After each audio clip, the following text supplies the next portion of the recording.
Do I look like I'm awake? You look like you're awake and lovely and wonderful. You are beautiful and fabulous as we are on this wonderful Sunday morning at Gen Con. Good morning, everybody, and welcome to Twist Gaming. We are here live at Gen Con 2018 in Indianapolis, Indiana. However, I guess we're not streaming from the floor because of the internet, so not live. But we are live right now, though, and how's that? We are breathing, we are healthy, it is fantastic. We are alive. I like how's it. That? Doing good. Ross, how's the convention been treating you? Gen Con 2018 has been crazy cool. Yeah. There is so much going on. It is like we are in this fantastic renaissance of board games right now, right? Everyone is here getting involved, creating, building, awesome. Like Thursday, it was packed. You couldn't walk anywhere. We've been having a great show. I'm having a wonderful show, and I'm glad you're here. Fantastic. Thank you so much. You guys have got so many cool new things out. We do. The first thing that I wanted to touch on was I heard that you guys are shipping out Mask of the Red Death. Yes, we are. We got to do the spotlight of that a couple of months ago with Adam Weiss, and it was an absolutely fantastic game. Yeah, so we have the deluxe edition here at the show. Okay. But most backers already have it, and it's rocking out, and so we were really happy. It's been doing really, really well. That game is just beautiful. I saw Legend of Korra. There it is, right there. Yes, another spotlight from Twist. We did. I have it's one of my personal favorite games. Fantastic. Because the reason it has so many cubes in it is because I murdered Matt in it. That may be a true fact. Who knows? That is very true, actually. That is very funny. Good times, right? It's funny how that was a very, very early copy you had. Yes. So you're like, okay, we're trying to figure out how many we need. Oh, look at that. We definitely need more. But with all these cool, amazing games, we got to see Death Note at Origins, which was cool. We did. Super awesome. Jordan and Mandy have been coming by. They've been showing it off. It's been super cool. We got our volunteers playing it. They've been rocking it out. It has been a wonderful game flying off the shelves. Yeah. And it's also in stores now. Really? Yes, it is. Very exciting. All of the fun new games, but we are here to focus on Batman. Yeah, so we have, we're going to sing the whole thing now, right? It's time for a demo. So we've got Batman the Animated Series, Gotham City Under Siege, which is a brand new game from IDW Games. It's the cover is by Matt Ferguson, the art's by Table Taffy, game design by Richard Launius. Okay. All kinds of cool stuff. And so this is a co-op dice allocation threat management game. Okay. Which is, I know a lot of words, but also it makes sense. Right? And so we've got a lot of cool things going on in this game.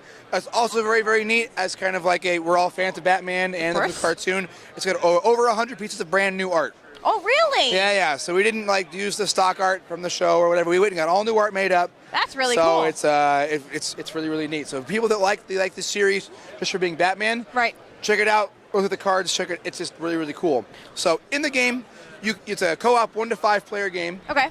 And you can play as Batman, Batgirl, Robin, Catwoman, and the GCPD. Okay. So you've got Montoya and Gordon as your figure running around. And it's all based on these 4 acts in the game. And so you play through each act. Okay. And at the beginning of each act, the Gotham City is flooded with villains and with henchmen and ninjas and then other story cards that flip out. And so you've got to, on your turn, roll your dice and put your dice on different abilities that you can use to save the city. Okay. And at the end of each act, you figure out how many of the bad guys you've destroyed and how many story cards you've solved. And if you haven't, the buildings can be destroyed. Ah! And if they do, you've got a cool little tracker board here that has your civilians and your explosion counters. And if those get to 0 before the end of Act 4, you lose. That's really cool. Okay, so we're talking about dice allocation, and I'm looking around at the various player boards. So this is definitely an asymmetrical game. So each of that's what I'm thinking, right? Yeah. So for example, we have Batman here, right? And he's doing Batman things. And so you can roll your dice. Yeah. So let's say Batman's player 1. Yeah. And he rolls up and he's got a 6 and a 1 and a 4 and a 3. Okay. So he's got a couple different things he can do. One is he can put his dice on his character board, which will allow him to either punch the bad guys that are around the board or deal with some story card stuff, or he can take his dice and deal with the story cards that are going to be out. Okay. Because each act you're going to flip over these story cards, and they're going to have things from like protect the innocent. So you're going to need to put down 5s. To solve this kind of card there. Okay. Or you could be just a max number of 15, or you got to put 2 dice that equal the same number. Okay. So these you're going to have to solve also while dealing with these different stuff. So Batman could go, oh man, let's look at swingarang attack, right? Swinging attack. So you can take that 1 right there, and put it there, and that will say, I got to read it. It could say, when activating by placing a 1 die, Batman must move to any battlefield, defeating the highest villain there. Then Batman deals 8 damage to villains on the battlefield. What kind of villains are we going to expect to encounter in the game? So you've got 2 kinds of villains that are coming out. So there are henchmen, which when those come out at the beginning of the thing, you're going to put your hand into the bag here and draw out different kinds of tiles, and those tiles will have thugs and ninjas and henchmen, and you're going to put them on the board depending on which players are coming out at the beginning of each act. Okay. So you're going to be dealing with like the random guys like that. But right. Also, there's a mastermind deck, and in this mastermind deck, you're going to have people from Calendar Girl to Bane to Mr. Freeze to Scarecrow, Claw, Sewer King, Jervis Tag, Bane. The Man-Bat. Oh, yeah. Paw King, Clayface, some classics. Very cool. All classics, right? It's all new art, too, right? Yeah, that's really fantastic. Yeah, so they're going to come out, and they're going to be on the board as well. Okay. And so depending on how you deal with those guys and those threats, you got to take those guys out before it deals with everything that way. Very, very cool. So what is the, how are we getting this into people's hands? So it's going to be available in stores at the end of the month. Okay. Or middle of September, depending on the Joker. Okay. I know, it's funny. I couldn't help that. Yeah. So it'll be available. It's not going to be on Kickstarter. It's going to go right into retail. Okay. So it's going to be super cool. We've got miniatures, too, so they can do all of that, right? So the little Batman miniature. Yeah, we got Batman, Robin, all those guys like that. All your heroes. So, yeah, so it'll be available in stores. It's going to be doing really, really well. It's retails for $49.99. Ross, obviously this game is going to appeal to people who are really big fans of Batman the Animated Series. Right. But as far as the gameplay is concerned, what is the gamer that's going to be really interested in this game? Who's going to love it? So people that like threat management games, people that like co-op games, people that like dynamic and thematic games. Mm-hmm. We were playing with it last night out in the hall. Just got a couple games in, and I gave it our volunteers who have been writing demos all weekend. It's kind of like light demos. This morning they came in and they're like, "Oh man, this game is so good." So it's been a lot of fun. It's one of those cool things where it's like, okay, it's got dice rolling, all that kind of stuff. It's just a fun game. It's super cool. I hate mentioning games like other games for that. Right. But if you like the threat management kind of style games, if you like the puzzle solving, oh my gosh, what do I got to do there? Right. And you've got ways to like turn your dice over and solve other stuff. So if you like Lanius games and you like that kind of stuff, it's a lot of fun. I really enjoy it, and it's been really cool.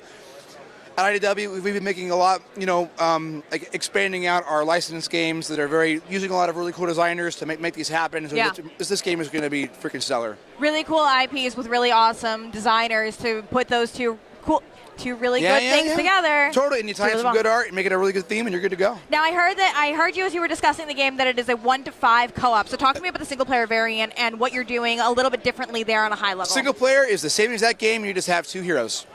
Okay. So we're in a kind of a renaissance period right now where people like that solo play and the co-op mode. Yeah. But at the end of the day, a game is a one-player game. Right? So essentially all you're doing is just playing with Batman and Robin. Against the game.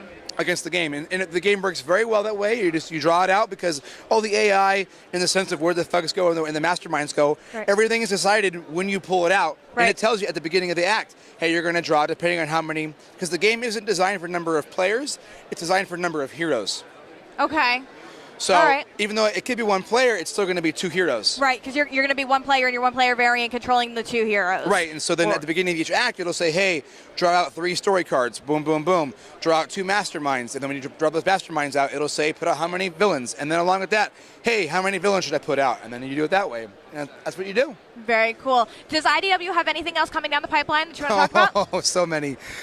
So we've got a lot of cool things going on at IDW. So we just announced we're going to be doing some more Dragon Ball games. So we have a Dragon Ball Super and a Dragon Ball Z game. The guys are very excited about that. Yeah, it's going to be super fun. So our Dragon Ball Z over 9,000 is going to be a fighting bluffing game. It's going to be super fun. And then our Dragon Ball Super game is going to be a dexterity-based game, all about flicking giant buildings and blowing them up and gathering the Dragon Balls and doing wishes and all kinds of fun things like that. We've also teased we're going to be doing a Dragon Ball Z miniatures game. Really? Yep. I can't say anything more. Find out in next week's episode. Right? And so along with that, we've been previewing our Wayward game. Okay. What's Wayward? So Wayward's a comic by Jim Zub. Okay. Art by Stephen Cummings. It's going to be super cool. You got to go check it out. Another 1 to 6 player game. Okay. Look at those solo games going on, right? Also at the booth, we're teasing our new Sonic the Hedgehog Crash Course game. Okay. So that's going to be a GameStop exclusive. It's got 4 pre-painted miniatures with Sonic, Tails, Knuckles, and Dr. Robotnik. It's going to be a racing game where you're gathering to get the Chaos Emeralds. Also, it's going to come with a variant art exclusive comic book from IDW for the Sonic comics. Oh, that's really cool. Yeah, super cool. That's fun. And then also here at the show, we're also showing off the new reboot for our TMNT Miniatures game. Okay. So we're taking TMNT Shadows of the Past, and we're going to be doing TMNT Adventures. What's the difference? So a lot of fun things. So we're doing new art, doing new miniatures. We're streamlining the game system. We're keeping the same Kevin Wilson dice system, which is really, really cool. So it has the dice where you can, your partners next to you can use your dice and left and right. Right. And it's got a whole great system there. But along with that, we're just kind of updating it all. So instead of just being one base game where it's bad guys versus you, so you control the bad guys, I control that, it's going to be a co-op game, right? So now an arcade mode, essentially, right? So now we can play against the bad guys all together as one group. Thank you so much. Walking right through. Oh, he totally stopped, but he didn't. Look at that. Lightning out reflexes. Amazing. Amazing. And so with that game, it's going to be all new art, all new miniatures. And so we're excited because originally when we had Shadows of the Past, people wanted to play City Fall, which was the next expansion we were going to do. But now we're just kind of unable to keep going forward with the way that we were making that game. Okay. So instead of just like redoing that game, we decided, hey, let's just do new miniatures, do new art, do all these cool things. So we're bringing in Daniel and Pete, who are the head guys in our TMNT community, and they really, really know the system. Yeah. And they work well with Kevin Wilson really well. Okay. So they're all going to work together and make all these new games. It's going to be super cool. So we're going to have a Kickstarter later this year, where it's going to be TMNT Adventures Changes Constant, which is the first game. And then we're going to do TMNT Adventures City Fall. Okay. So it's going to be an expansion, but also going to be a standalone game. Okay. So it's going to have its own heroes, its own tiles, its own pieces, so that you can play them separately or together. Very cool. Yes, we're doing that. And then, like, our Master of the Red Death game is here, our Death Note game is here. And then along with that, we have some new stuff that I haven't even teased yet that, oh my gosh, it's going to be so cool. Like? Oh, I mean, you can't blame me for trying. I totally can. It's going to be great. I'm really excited. All good stuff. If our audience wants to learn more about what's coming up and these fun spoilers that I'm really trying to drag out of you. I know. If you go on our social media, we're on Facebook, we're on Instagram, we're on Twitter. Along with that, the IDW newsletter, sign up for that. We do a lot of cool previews that way, and then go to our website. Fantastic. Thank you so much. Thank you so much, Ross. Always I know that good. The convention is super busy, and I really appreciate you taking the time. I love being on with you guys. More of that. Thanks. Bye, guys. Later.